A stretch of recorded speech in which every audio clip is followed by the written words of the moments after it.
1996년 가을, 서울 대림동에서 17살 여고생이 학원에 간다며 집을 나섰습니다. 하지만 그는 학원에 도착하지 못했습니다. 경찰은 학원 강사를, 학원 선배를, 옆집 남자를 의심했습니다. 하지만 증거는 없었습니다. 20년이 흘렀습니다.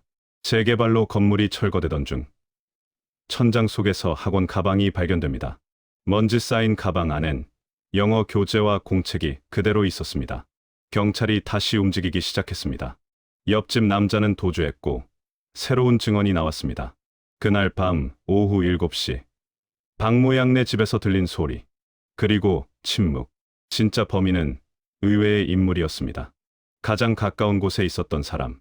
과연 그날 밤 무슨 일이 있었을까요? 안녕하세요. 채널 사라진 기록입니다. 영상 시청 전 구독과 좋아요 눌러주세요. 영상을 제작하는데 큰 힘이 됩니다. 감사합니다. 1996년 가을, 서울 영등포구 대림동은 평범한 주거지역이었다. 골목마다 재래시장 상인들의 호객 소리가 들렸고 학원가에는 수능을 앞둔 학생들로 붐볐다. 당시 17이었던 박모 양도 그 중 하나였다. 고등학교 3학년이던 그는 매일 저녁 학원에 다녔다. 어머니는 근처 중국집에서 일했고 21살 오빠는 대학을 다니며 아르바이트로 학비를 벌었다. 아버지는 박모 양이 초등학생 때 세상을 떠났다. 그 후로 세 식구는 대림동 다세대 주택 2층에서 살았다. 박모 양은 성실한 학생이었다. 학교가 끝나면 집에 들러 간단히 저녁을 먹고 오후 7시엔 어김없이 학원에 갔다. 영어 학원이었다. 학원 강사는 30 중반의 남자였는데 최근 들어 박모 양의 진로 상담을 자주 해줬다. 대학 진학에 대해, 영어 공부법에 대해, 때론 개인적인 고민까지 들어주곤 했다. 박모 양은 그런 관심이 고마웠다. 집에선 어머니가 늦게 들어오고 오빠는 바빠서 대화할 시간이 별로 없었으니까. 같은 학원을 다니는 선배도 있었다. 19살 남학생이었는데 박모 양에게 자주 말을 걸었다. 학원 끝나고 집까지 바래다 주겠다고 했지만 박모 양은 괜찮다며 거절했다. 혼자 걷는 게 더 편했다. 학원에서 집까지는 걸어서 10분 정도였다. 골목길을 지나 큰 길로 나가면 집이었다. 옆집엔 혼자 사는 남자가 살았다. 40 중반쯤 돼 보였다. 박모 양이 어렸을 때부터 그 집에 살았으니 10년 넘게 이웃이었다. 가끔 과일이나 과자를 건네주곤 했다. 어머니는 그럴 때마다 고맙다고 인사했다. 박모 양도 복도에서 마주치면 인사를 했다. 그런데 최근 들어 그 남자가 유독 자주 창문 근처에 있는 것 같았다. 박모 양이 학원 갔다 돌아올 때쯤이면 어김없이 창가에 서 있었다. 우연일 수도 있었다. 오빠는 요즘 돈 문제로 스트레스를 받고 있었다. 대학 등록금 때문이었다. 아르바이트를 2개나 했지만 부족했다. 어머니한테 손 벌리기 싫어서 혼자 끙끙댔다. 가끔 전화 통화를 하는데 목소리가 날카로웠다. 누군가한테 돈을 빌린 모양이었다. 박모 양은 모른 척했다. 오빠 일에 끼어들고 싶지 않았다. 10월 중순이었다. 날씨가 제법 쌀쌀해졌다. 박모 양은 매일 같은 시간에 학원에 갔다 왔다. 어머니는 밤 11시가 넘어야 퇴근했고 오빠는 아르바이트 때문에 늦었다. 박모 양은 혼자 있는 시간이 많았다. 공부하고 음악 듣고 가끔 친구랑 전화 통화를 했다. 단짝 친구가 하나 있었는데 같은 반이었다. 요즘은 시험 때문에 자주 못 만났다. 전화로만 수다를 떨었다. 그날도 평범한 하루였다. 아무도 그게 마지막이 될 줄 몰랐다. 박모 양은 아침에 학교에 갔고 오후엔 친구랑 잠깐 떡볶이를 먹었다. 저녁엔 집에 들러 라면을 끓여 먹고 학원 가방을 챙겼다. 어머니는 이미 출근한 뒤였다. 오빠도 학교에 갔다. 박모 양은 혼자 문을 잠그고 나섰다. 오후 6시 50분쯤이었다. 복도를 지나는데 옆집 남자가 문을 열고 나왔다. 눈이 마주쳤다. 남자는 웃으며 인사했다. 박모 양도 고개를 숙였다. 그리고 계단을 내려갔다. 평소처럼 10월 18일 금요일이었다. 박모 양은 그날 아침 평소보다 조금 늦게 학교에 갔다. 어머니가 새벽에 들어와서 아침을 차려줬다. 같이 밥을 먹고 박모 양은 오전 8시 20분쯤 집을 나섰다. 1층에 사는 할머니가 그 모습을 봤다고 했다. 교복을 입고 가방을 메고 있었다고 했다. 학교에선 별다른 일이 없었다. 오전 수업을 듣고 점심시간엔 단짝 친구와 식당에서 밥을 먹었다. 친구는 나중에 경찰 조사에서 말했다. 박모 양이 그날 기분이 좋아 보였다고. 시험이 끝나서 후련하다고 했다고. 오후 수업도 평소처럼 들었다. 하교 시간은 오후 4시 30분이었다. 박모 양은 친구와 함께 학교를 나섰다. 학교 앞 문방구에 들렀다. 공책을 하나 샀다. 그리고 친구와 헤어졌다. 오후 5시쯤이었다. 친구는 그게 마지막이었다. 박모 양은 집으로 향했다. 학교에서 집까지는 버스로 20분 거리였다. 그런데 이상한 점이 하나 있었다. 평소엔 버스를 타는데 그날은 걸어갔다는 목격자가 있었다. 학원 선배였다. 그는 오후 5시 반쯤 대림동 시장 근처에서 박모 양을 봤다고 했다. 혼자 걷고 있었다고. 가방을 메고 무언가 생각하는 표정이었다고. 인사를 하려 했는데 박모 양이 못 본 것 같았다고 했다. 박모 양은 집에 도착했다. 오후 6시쯤으로 추정됐다. 어머니는 이미 출근한 뒤였고 오빠는 학교에서 아르바이트를 하고 있었다. 집엔 아무도 없었다. 박모 양은 학원 가방을 챙겼다. 책 몇 권과 필기구를 넣었다. 식탁 위엔 라면, 그릇이 있었다. 나중에 어머니가 확인했다. 박모 양이 끓여 먹은 흔적이었다. 오후 6시 50분. 박모 양은 집을 나섰다. 옆집 남자가 그 모습을 봤다. 복도에서 마주쳤다고 했다. 박모 양이 학원 간다고 인사했다고 했다. 평소처럼 밝은 표정이었다고 했다. 그게 마지막이었다. 학원은 오후 7시에 시작했다. 하지만 박모 양은 나타나지 않았다. 학원 강사는 처음엔 그냥 결석인 줄 알았다. 가끔 그런 날도 있었으니까 특별히 연락하지 않았다. 어머니는 밤 11시 넘어 퇴근했다. 집에 불이 꺼져 있었다. 이상했다. 평소엔 박모 양이 방에서 공부하고 있었는데 방문을 열어봤다. 아무도 없었다. 책상 위엔 교과서가 펼쳐져 있었다. 가방은 없었다. 학원에 간 모양이라고 생각했다. 조금 늦게 끝나는 날도 있었으니까. 어머니는 씻고 잤다. 오빠는 자정 넘어 들어왔다. 박모 양 방은 여전히 비어 있었다. 다음 날 아침이었다. 박모 양은 돌아오지 않았다. 어머니가 학원에 전화했다. 어제 안 왔다는 답을 들었다. 그때부터 수소문이 시작됐다. 친구 집에 전화했다. 없었다. 친척 집에도 전화했다. 역시 없었다. 어머니는 경찰서로 달려갔다. 실종 신고를 했다. 10월 19일 토요일 오전이었다. 경찰은 처음엔 가출로 봤다. 17살 여학생이 집을 나간 경우 대부분 며칠 안에 돌아왔다. 친구 집에 있거나 PC방에서 시간을 보내거나 그런 경우가 많았다. 하지만 박모 양은 그런 아이가 아니었다. 어머니가 강하게 주장했다. 절대 가출할 아이가 아니라고. 성실하고 착한 아이라고. 경찰은 일단 주변을 조사하기 시작했다. 학교 친구들을 만났다. 별다른 고민이 없었다고 했다. 성적도 괜찮았고 친구 관계도 원만했다고 했다. 남자친구는 없었다. 그런 얘기를 들어본 적 없다고 했다. 학원 쪽도 조사했다. 학원 강사가 진술했다. 박모 양은 성실한 학생이었다고. 최근 진로 상담을 해줬다고. 특별한 문제는 없어 보였다고 했다. 하지만 이상한 점이 하나 있었다. 강사는 박모 양과 자주 개인 상담을 했다. 학원 끝나고 따로 남아서 얘기하는 경우도 있었다.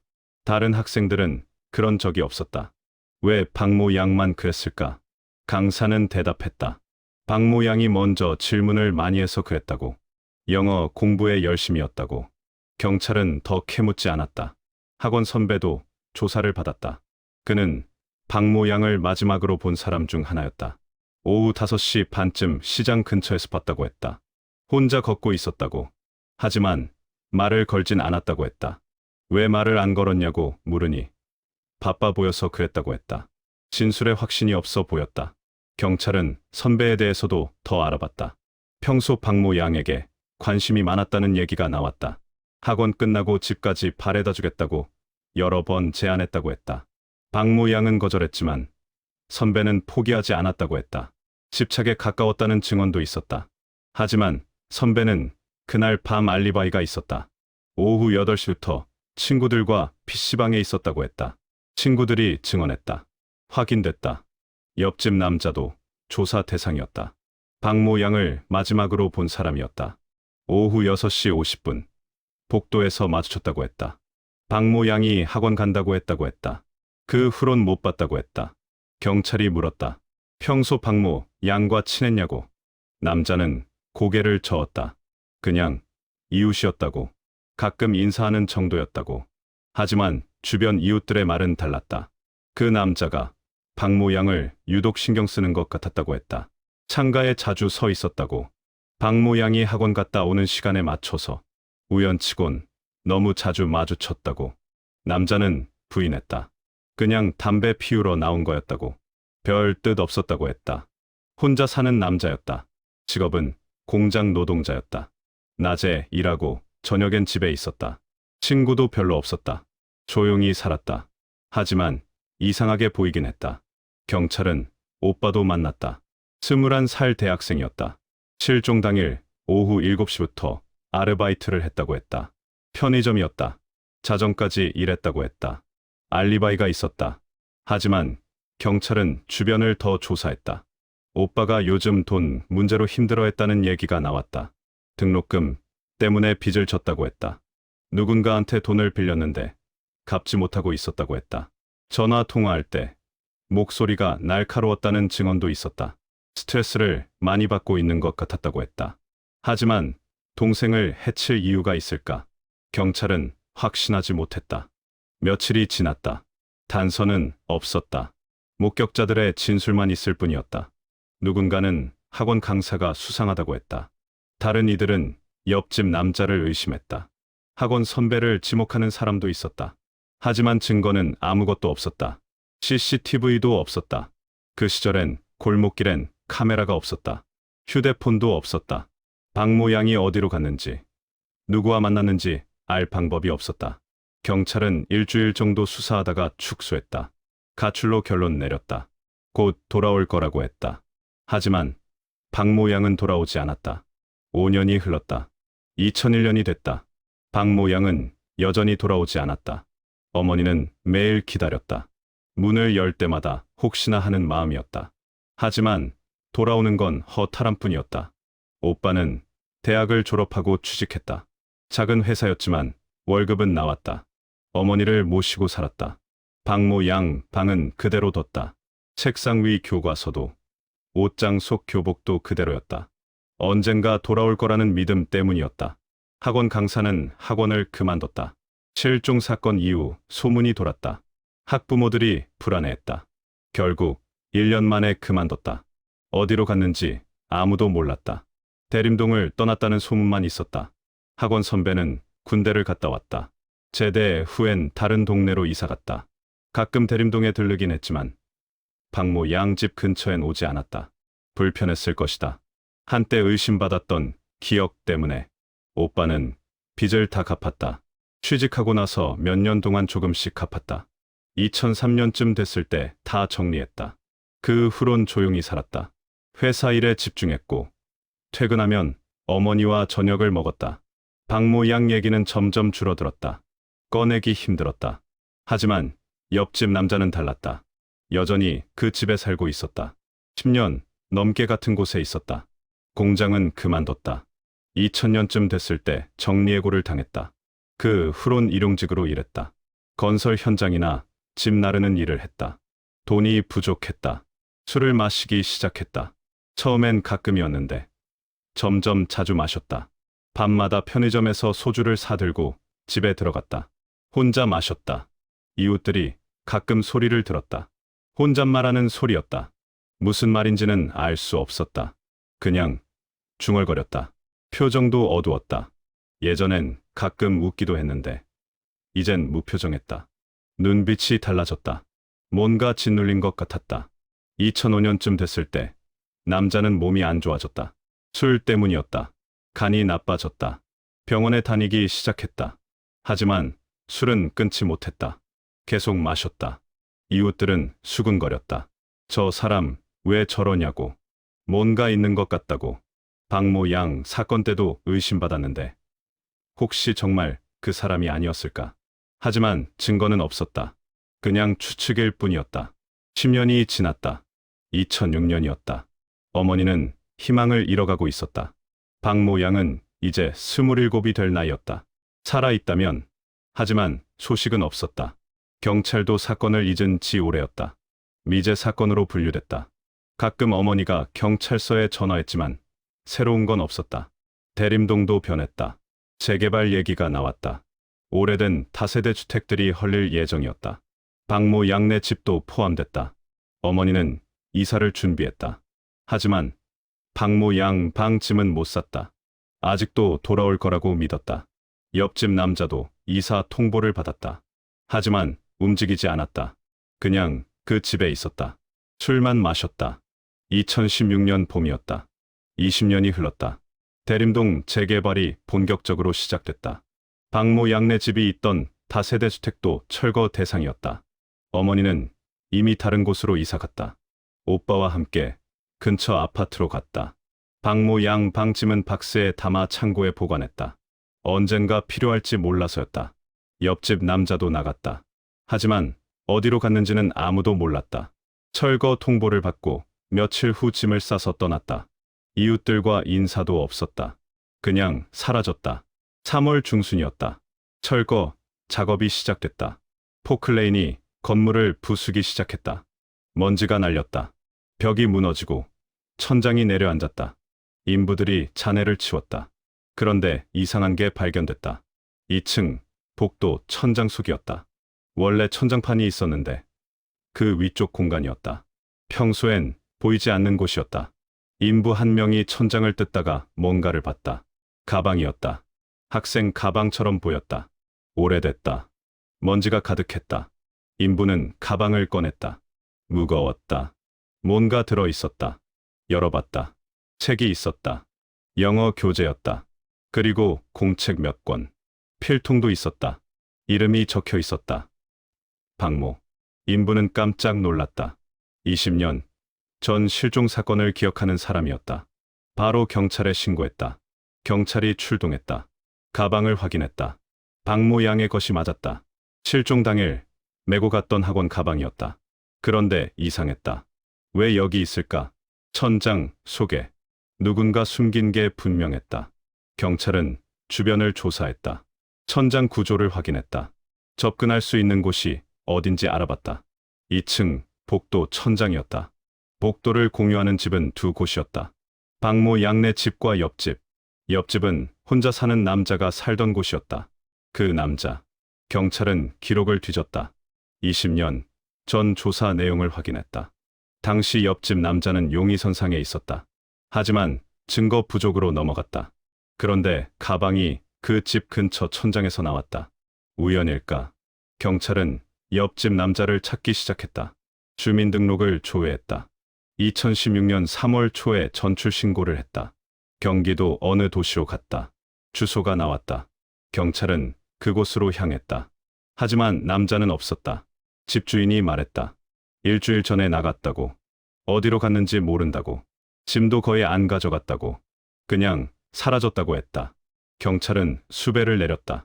가방 발견은 뉴스에도 나왔다. 20년 만에 단서가 나온 사건이라고 보도됐다. 어머니는 뉴스를 보고 울었다. 딸이 학원에 가지 못했다는 뜻이었다. 그날 밤 무슨 일이 있었던 걸까? 경찰은 옆집 남자를 찾는 데 집중했다. 전국에 수배를 내렸다. 사진을 공개했다. 제보가 들어오기 시작했다. 누군가는 부산에서 봤다고 했고 다른 이는 대구에서 봤다고 했다. 하지만 확인되지 않았다.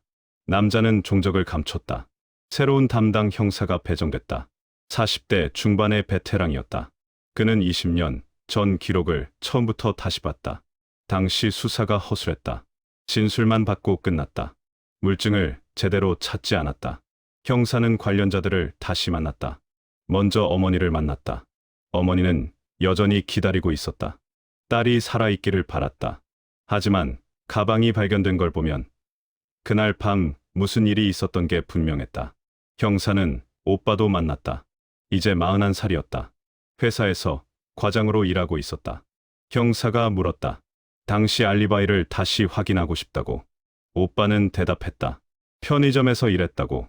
오후 7시부터 자정까지. 형사는 편의점 주인을 찾았다. 20년이 지났지만 아직도 그 근처에 살고 있었다. 주인은 기억이 가물가물하다고 했다. 오래전 일이라고. 하지만 기록을 찾아봤다. 당시 아르바이트 명단이 남아 있었다. 오빠의 이름이 있었다. 그런데 이상한 점이 발견됐다. 그날 오빠는 오후 8시에 출근했다. 7시가 아니었다. 1시간 차이가 있었다. 형사는 오빠를 다시 불렀다. 왜 진술이 다르냐고 물었다. 오빠는 당황했다. 기억이 잘 안 난다고 했다. 20년 전 일이라고. 아마 착각한 것 같다고 했다. 형사는 그 1시간을 추궁했다. 7시부터 8시 사이 어디 있었냐고. 오빠는 대답했다. 집에 있었다고. 아르바이트 가기 전에 잠깐 쉬었다고. 하지만 집엔 아무도 없었다. 증명할 사람이 없었다. 형사는 20년 전 다른 진술들도 확인했다. 학원 선배를 찾았다. 이제 39이었다. 결혼해서 아이도 있었다. 형사가 물었다. 당시 알리바이를 다시 확인하고 싶다고. 선배는 말했다. 오후 8시부터 PC방에 있었다고. 친구들과 함께. 친구들이 증언했었다. 하지만 형사가 그 친구들을 다시 만났을 때 한 명이 이상한 말을 했다. 사실 정확한 시간은 모른다고. 그냥 그날 밤 같이 있었던 건 맞는데 몇 시부터였는지는 확실하지 않다고. 20년이 지나서 기억이 흐릿하다고 했다. 형사는 학원 강사도 찾으려 했다. 하지만 소재 파악이 안 됐다. 20년 동안 어디론가 갔다. 주민등록도 여러 번 옮겼다. 추적이 어려웠다. 그때 새로운 증언이 나왔다. 박모 양내 아래층에 살던 할머니였다. 당시엔 진술하지 않았던 사람이었다. 뉴스를 보고 경찰서에 찾아왔다. 할머니가 말했다. 그날 밤 이상한 소리를 들었다고. 오후 7시쯤이었다고. 위층에서 무언가 끌리는 소리가 났다고. 그리고 발소리. 누군가 급하게 움직이는 것 같았다고. 당시엔 그냥 이삿짐 정리하는 줄 알았다고. 신경 안 썼다고. 하지만 지금 생각해보니 이상했다고 했다. 형사는 주목했다. 오후 7시. 박모 양이 집을 나선 시간이었다. 그리고 오빠의 알리바이가 불분명한 시간대였다. 형사는 천장을 다시 조사했다. 가방이 발견된 위치를 정밀 분석했다. 천장에 접근하려면 사다리가 필요했다. 복도에서 올라갈 수 있었다. 박모 양네 집에서도 가능했고 옆집에서도 가능했다. 둘 다 용의선상에 있었다. 하지만 옆집 남자는 도주했다. 왜 도망갔을까? 범인이라서? 아니면 다른 이유가? 형사는 옆집 남자의 과거를 조사했다. 술을 많이 마셨다. 10년 넘게. 간이 나빠졌다. 밤마다 혼잣말을 했다. 무슨 말이었을까? 형사는 당시 이웃들을 다시 만났다. 한 이웃이 기억을 떠올렸다. 남자가 가끔 이런 말을 했다고. 내 잘못이 아니라고. 나는 몰랐다고. 그냥 중얼거렸다고. 술 취해서 한 말이니 대수롭지 않게 여겼다고. 하지만 지금 생각하니 이상하다고 했다. 형사는 생각했다. 만약 옆집 남자가 범인이 아니라면 그는 무엇을 알고 있었던 걸까? 그리고 왜 도망갔을까? 단서는 계속 엇갈렸다. 하지만 한 가지는 분명했다. 그날 밤 오후 7시.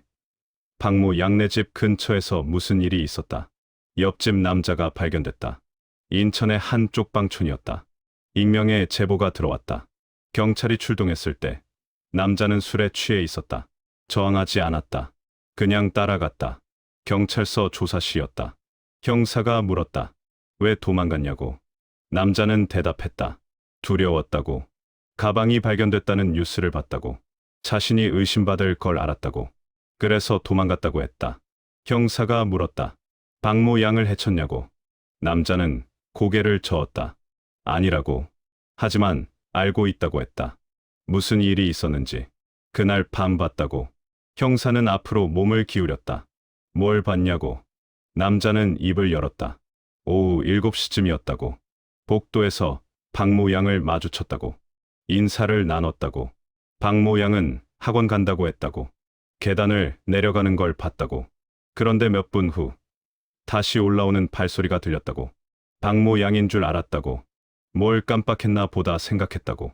그런데 이상한 소리가 들렸다고. 박모 양네 집에서였다. 말다툼하는 소리였다고. 남자 목소리와 여자 목소리였다고. 남자 목소리는 오빠였다고. 격한 목소리였다고. 뭐라고 소리 지르는 것 같았다고. 그러다 갑자기 조용해졌다고. 너무 조용했다고. 남자는 불안했다. 귀를 기울였다. 그때 다시 소리가 났다. 무언가 끌리는 소리였다. 무거운 걸 끄는 것 같았다. 그리고 급한 발소리. 남자는 문틈으로 봤다고 했다. 오빠가 복도에 나와 있었다고. 사다리를 들고 천장을 열었다고. 뭔가를 올렸다고. 가방 같았다고. 그리고 서둘러 집으로 들어갔다고. 남자는 겁이 났다. 뭔가 잘못됐다는 걸 알았다. 하지만 신고하지 못했다. 무서웠다. 연루될까 봐. 그 후로 매일 괴로웠다. 술을 마셨다. 잊으려 했다. 하지만 잊혀지지 않았다. 밤마다 그날이 떠올랐다. 형사는 즉시 오빠를 체포했다. 오빠는 회사에 있었다. 경찰이 들이닥쳤다. 동료들이 놀란 눈으로 봤다. 오빠는 끌려갔다. 조사실에서 형사가 물었다. 그날 밤 무슨 일이 있었냐고. 오빠는 부인했다. 아무 일 없었다고. 아르바이트 갔다고. 하지만 증거가 있었다. 옆집 남자의 증언. 오후 7시에 공백. 천장에 가방. 형사는 계속 추궁했다. 오빠는 버텼다. 하지만 결국 무너졌다. 사흘째 되는 날이었다. 오빠는 입을 열었다. 그날 저녁 집에 있었다고. 아르바이트 가기 전이었다고. 박모 양이 학원 간다고 나갔다고. 그런데 몇 분 후 다시 돌아왔다고. 뭘 깜빡했다고. 오빠는 그때 박모 양한테 말했다고. 돈을 빌려달라고.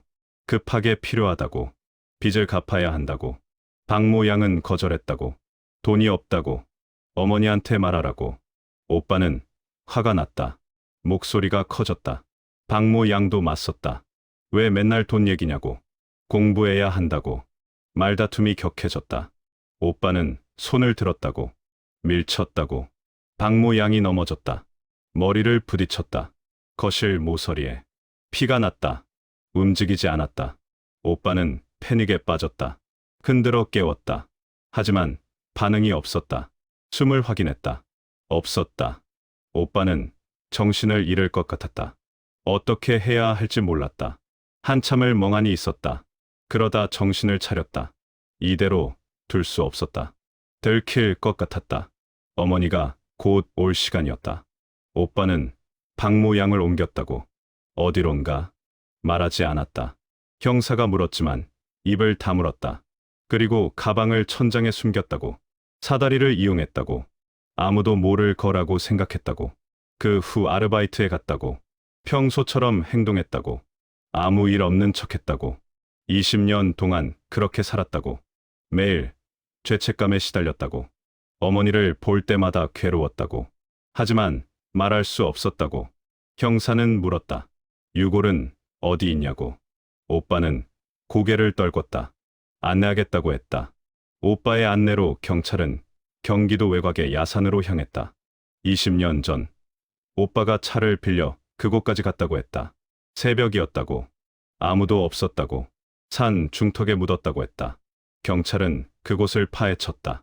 유골이 나왔다. DNA 검사 결과 박모 양이 맞았다. 20년 만이었다. 재판이 열렸다. 검찰은 살인죄를 적용했다.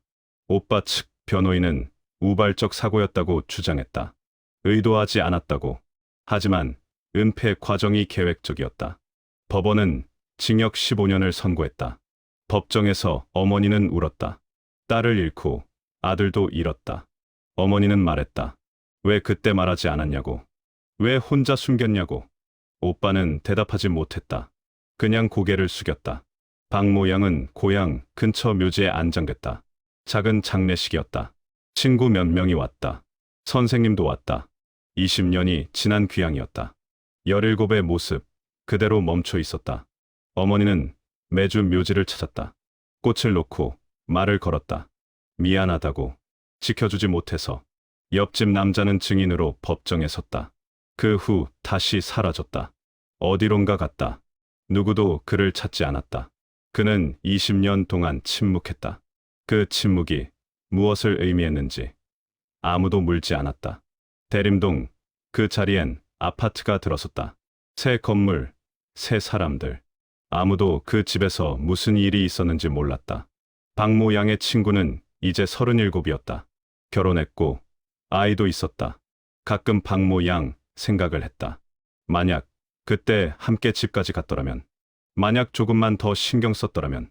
하지만 돌이킬 수 없었다. 학원 강사는 끝내 찾지 못했다. 어디 있는지 아무도 몰랐다. 학원 선배는 소식을 듣고 충격받았다. 한때 의심받았던 자신, 진짜 범인은 따로 있었다. 너무 가까운 곳에. 사건은 그렇게 끝났다. 하지만 질문은 남았다. 왜 그 순간 화를 참지 못했을까? 왜 20년 동안 침묵했을까? 왜 아무도 진실을 말하지 않았을까? 옆집 남자는 왜 신고하지 않았을까? 두려움이었을까? 무관심이었을까? 답은 없었다. 그저 시간만 흘렀다. 박모 양의 방짐은 여전히 창고에 있었다. 어머니는 버리지 못했다. 교과서, 공책, 필통, 17의 흔적들. 20년 동안 기다렸다. 하지만 돌아온 건 차가운 유골이었다. 어머니는 지금도 가끔 생각한다. 만약 그날 일찍 퇴근했더라면, 만약 오빠가 정직했더라면, 만약 누군가 진실을 말했더라면. 하지만 그 시간은 돌아오지 않는다.